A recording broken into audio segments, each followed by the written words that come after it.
Ares pisangnya sudah. Sekarang saatnya mengolah bonggol pisang. Masih di Desa Pilang Gede. Kali ini aku mau menyelap bonggol pisang ini jadi jajanan tradisional khas Jawa.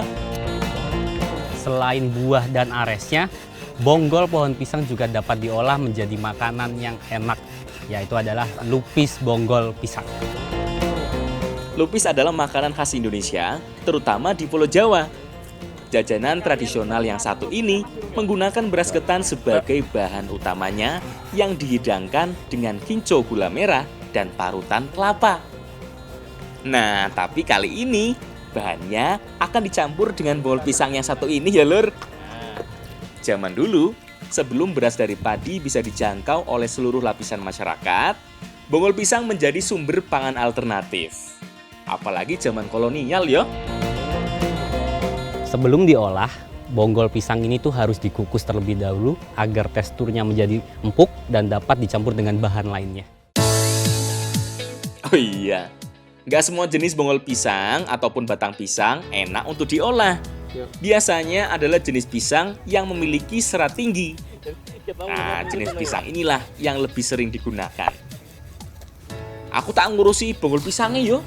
Nah, mbak-mbak di belakang sana biar ngurus bahan lainnya. Seperti marut kelapa dan mempersiapkan beras ketannya. Beras ketan yang digunakan lebih baik beras ketan yang sudah direndam semalaman. Dengan begitu, pori-porinya jadi lebih terbuka, sehingga lebih cepat empuknya. Umumnya sih, lupis menggunakan warna hijau ya. Nah, kalau Mbak Ratna lagi nyiapin parutan kelapa sebagai topping lupisnya nanti. Setelah dikukus, bonggol pisang dihaluskan lebih dulu dengan cara ditumbuk atau diulek sampai benar-benar halus yo, biar bisa dicampur dengan bahan lainnya. Penambahan bonggol pisang pada lupis ini sebenarnya tidak mempengaruhi warna ataupun rasa. Karena bonggol pisang memiliki rasa yang datar, jadi bisa diolah sebagai bahan tambahan berbagai makanan. Nah, setelah dicampur dengan bahan beras ketannya, tahap berikutnya tinggal dibungkus dengan daun pisang. Kalau dilihat dari bentuknya, lupis ada dua jenis. Lupis yang berbentuk lonjong serupa lontong dan lupis yang berbentuk segitiga seperti yang akan kita buat. Bungkus menggunakan daun pisang yang sudah dirobek memanjang. Nah, biar bentuknya jadi segitiga sempurna, tempatkan bahan di bagian sudut, kemudian gulung secara menyilang. Secara teori sih gampang yo rek, tapi nek dilakoni yo wangel, susah. Soalnya kan harus bener-bener rapet bungkusnya, biar saat dimasak gak ambiar kayak hatiku. Sip, wis rampung iki bungkusnya. Yuk, ndang dimasak. Rebus lupis dalam air yang sudah mendidih. Teknik memasak lupis ini tuh mirip seperti memasak lontong. Harus dilebus dalam waktu yang lama agar isiannya mengembang dan padat. Makanya harus sabar yo. Butuh waktu sekitar 1-3 jam. Sampai lupis ini benar-benar matang dan padat. Nah, setelah matang juga nggak bisa langsung dimakan yo.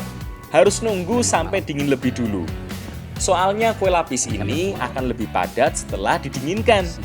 Persis toh, seperti kupat atau lontong. Tapi tenang, layak untuk ditunggu kok lur.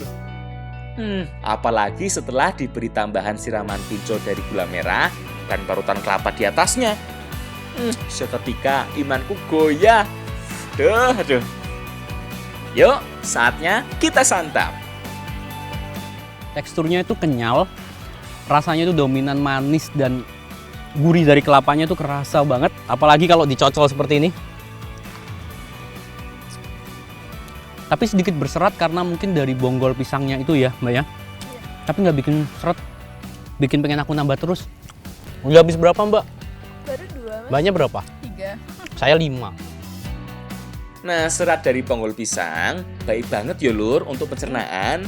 Selain itu, rajin mengkonsumsi bonggol pisang juga baik buat kamu yang punya keluhan lambung. Ternyata banyak juga yo manfaat bonggol pisang. Besok-besok kalau panen pisang, bonggolnya nggak aku buang deh kayak gini.